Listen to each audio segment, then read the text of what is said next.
বিশেষকৈ অসমত যিমানবোৰ মিডিয়া চেনেল আছে সেই মিডিয়া চেনেলবোৰক মই আবেদন দিবলৈ বিচাৰিছোঁ ৰাইজৰ তৰফৰ পৰা যে চাকৰিয়াল মানুহজনক বজাৰত লগ পালে এই মাইকডাল এনেকৈ ধৰে আৰু কয় যে দাদা আপুনি কি ক'ব যে এই যে লকডাউন দিছে লকডাউনৰ ফলত আপুনি কি ক'ব এই মানুহজনে কিন্তু ক'ব যে হয় ভালে হয়। নমস্কাৰ, আসসালামু আলাইকুম, সকলোকে স্বাগতম জনাইছোঁ আজিৰ এক গুৰুত্বপূৰ্ণ ভিডিঅ'ত। যদিও আপোনাৰ হাতত সময় নাই তেতিয়াহ'লে 1 মিনিট বা 2 মিনিট সময় উলিয়াই এই ভিডিঅ'টো প্ৰথমৰ পৰা শেষলৈ চাওক, কাৰণ বহুত এটা গুৰুত্বপূৰ্ণ টপিক লৈ মই আহিছোঁ। চাওক, আজি দুজন ল'ৰা আছে মোৰ লগত। এই দুজন ল'ৰাক দি মই উদাহৰণ হিচাপে লৈছোঁ এই দুজন ল'ৰাক, আৰু উদাহৰণ লৈ এই ভিডিঅ'টো মই বনাই আছোঁ। চাওক, আপোনালোকে জানে যে মোৰ হাতত এটা মাইক আছে আৰু এই মাইকডাল দি আজি ভিডিঅ'টো মই আৰম্ভ কৰিম। চাওক, এই ল'ৰাজন হ'ল গাঁৱলীয়া ল'ৰা, ইও হ'ল গাঁৱলীয়া ল'ৰা। ই কৰে খেতি, দিন হাজিৰা কৰে, আৰু ই চাকৰি কৰে। ই চাকৰি কৰে আৰু ই দিন হাজিৰা কৰে। ই দিন হাজিৰা কিমান কৰে? 200 টকা, 300 টকা, 350 টকা। দিনত একদিনত হাজিৰা কৰিলে 350 টকা পায়, আৰু ই মাহ গ'লে দৰমহা পায়, চাকৰি কৰে।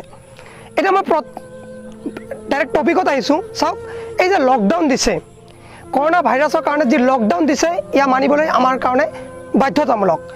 কিন্তু আজিৰ এই ভিডিঅ'টোৰ দ্বাৰা মই মিডিয়া অসমত, বিশেষকৈ অসমত যিমানবোৰ মিডিয়া চেনেল আছে সেই মিডিয়া চেনেলবোৰক মই আবেদন দিবলৈ বিচাৰিছোঁ ৰাইজৰ তৰফৰ পৰা, দুখীয়াসকলৰ পৰা এটা আবেদন দিব বিচাৰিছোঁ। মই কোনো ধৰণৰ বিৰোধিতা কৰিব বিচৰা নাই। মই প্ৰথমতে কৈছোঁ, মই কোনো মিডিয়া চেনেলৰ বিৰোধী কৰিব বিচৰা নাই। মই জাষ্ট আবেদন কৰিব বিচাৰিছোঁ আজিৰ ভিডিঅ'টো আমাৰ অসমত থকা প্ৰত্যেকটো মিডিয়া চেনেলবোৰে মই চাইছোঁ কিছুমান চেনেলে কি কৰে, কিছুমান নিউজে, মই প্ৰত্যেকটা নিউজত কোৱা নাই, 2-3টা মই চাইছোঁ তেনেকুৱা যে চাকৰিয়াল মানুহজনক বজাৰত লগ পালে এই মাইকডাল এনেকৈ ধৰে আৰু কয় যে দাদা আপুনি কি ক'ব যে এই যে লকডাউন দিছে লকডাউনৰ ফলত আপুনি কি ক'ব। এই মানুহজনে কিন্তু ক'ব যে হয় ভালে হয়, যে লকডাউন দিছে সকলোৱে মানি চলক, ঘৰতে থাকক, মাস্ক পৰিধান কৰক, হেণ্ড চেনিটাইজাৰ কৰক, ঘৰতে থাকক, ডিষ্টেঞ্চ মানি চলক। ই এইটোৱে ক'ব, কাৰণ ই মাহ গ'লে দৰমহা পায়। ই মাহ গ'লে 30,000 35,000 টকা চেলাৰী পায়। ই চাকৰি কৰে, ই দৰমহা পায়। ইয়াৰ কোনো ধৰণৰ অসুবিধা নহয়। এই লকডাউন দিছে, ইয়াৰ কোনো অসুবিধা নহয়। কিন্তু সেই মানুহজন কিন্তু দুখীয়া ঘৰৰ মানুহ, ই দিন হাজিৰা কৰে। আৰু ইয়াক যদি মই সোধোঁ যে দাদা আপুনি কি ক'ব যে লকডাউন দিছে আপুনি কি ক'ব, ই নিশ্চয় ক'ব যে বেয়া হৈছে, লকডাউন দিছে, আমি খাব পৰা নাই, পৰিয়াল পোহপাল দিব পৰা নাই, ল'ৰা ছোৱালীক ভালদৰে কাপোৰ কানি আনি দিব পৰা নাই, বেমাৰত ভুগি আছে, ই নিশ্চয় ক'ব। গতিকে মই এই ভিডিঅ'টোৰ জৰিয়তে আবেদন এইটোৱে ক'ব বিচাৰিছোঁ, এইটোৱে ইয়াৰ মূল অৰ্থ, যে যিমানবোৰ মিডিয়া চেনেল আছে সেই মিডিয়া চেনেলবোৰ প্ৰত্যেকটো অঞ্চলত হওক, প্ৰত্যেকটো গাঁৱত হওক, বৰ্তমান যি সংকট সময় আহি পৰিছে আমাৰ হাতত, যি একদম সংকট সময়, কাৰণ কোনোবাই খাব নোৱাৰি মৰি আছে দিন হাজিৰা কৰা লোকসকলে, তেওঁলোকৰ প্ৰত্যেকটো অঞ্চলত যিমানবোৰ মিডিয়া আছে প্ৰত্যেকটো অঞ্চলত হওক, আৰু প্ৰত্যেকজন দুখীয়া ঘৰৰ মানুহক গৈ সোধক যে দাদা আপুনি কি ক'ব যে লকডাউন চলি আছে। ই নিশ্চয় ক'ব আমাৰ খাবলৈ নাই, পিন্ধিবলৈ নাই। মই এইটোৱে কৈছোঁ যে প্ৰত্যেকটো অঞ্চলত আপোনালোকে মিডিয়া চেনেলবোৰ প্ৰত্যেকটো অঞ্চলত সোমাই যাওক আৰু তেওঁলোকৰ পৰা খবৰ বাতৰিবোৰ সংগ্ৰহ কৰক যে কেনেকৈ আছে, খাব পাৰিছে নে নাই, ভালদৰে পিন্ধিব পাৰিছে নে নাই, ভালদৰে দিন কাটিব পাৰিছে নে নাই, তেওঁলোকৰ কেনেকুৱা দুখ, এই দুখবোৰ পোহৰলৈ আনি দিয়ক।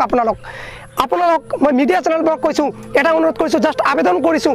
মই এই ভিডিঅ'ৰ জৰিয়তে কোনো ধৰণৰ বিতৰ্কমূলক মন্তব্য দিব বিচৰা নাই। মই মিডিয়া চেনেলবোৰক কৈছোঁ যে আপোনালোকে যিমানবোৰ গাঁও অঞ্চল আছে প্ৰত্যেকটো গাঁও অঞ্চলত সোমাওক আৰু তেওঁলোকক সোধক, দুখীয়া গৰীব লোকসকলক সোধক যে দাদা আপুনি কি ক'ব যে লকডাউন দি আছে আপুনি কি ক'ব।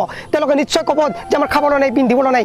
এফালে লকডাউন দিছে, 11 বজাৰ আগে 11 বজাৰ পিছে সকলোবোৰ দোকান পোহাৰ চব বন্ধ হৈ যায়, আৰু তেওঁলোকে কামলৈ গৈ ঘূৰি আহিব লগা হয় 11 বজাৰ আগে, কাৰণ একেলগে বহুকেইজন কাম কৰিব নোৱাৰে। মই এইকাৰণে কৈছোঁ, এই ভিডিঅ'ৰ জৰিয়তে এটাই কথা কৈছোঁ, সকলোৱে এই ভিডিঅ'টো ইমানে শ্বেয়াৰ কৰি দিয়ক যাতে দুখীয়াৰ দুখবোৰ পোহৰলৈ আহে, আৰু অসম চৰকাৰে ডক্টৰ হিমন্ত বিশ্ব শৰ্মা ডাঙৰীয়া দেৱে যাতে সহায় কৰাৰ কাৰণে হাত আগবঢ়ায়। মই এই ভিডিঅ'টো ইমানে শ্বেয়াৰ কৰিবলৈ কৈছোঁ, যদি দুখীয়াৰ দুখ বুজি পাইছে, সঁচাকৈ যদি দুখীয়াৰ দুখ বুজি পায়, দুখীয়াৰ কষ্ট বুজি পায়, তেতিয়াহ'লে এই ভিডিঅ'টো আপোনালোকে শ্বেয়াৰ কৰিব, কাৰণ প্ৰত্যেকটো অঞ্চলত প্ৰত্যেকটো গাঁৱত কিন্তু দুখীয়া মানুহৰ অভাৱ নাই।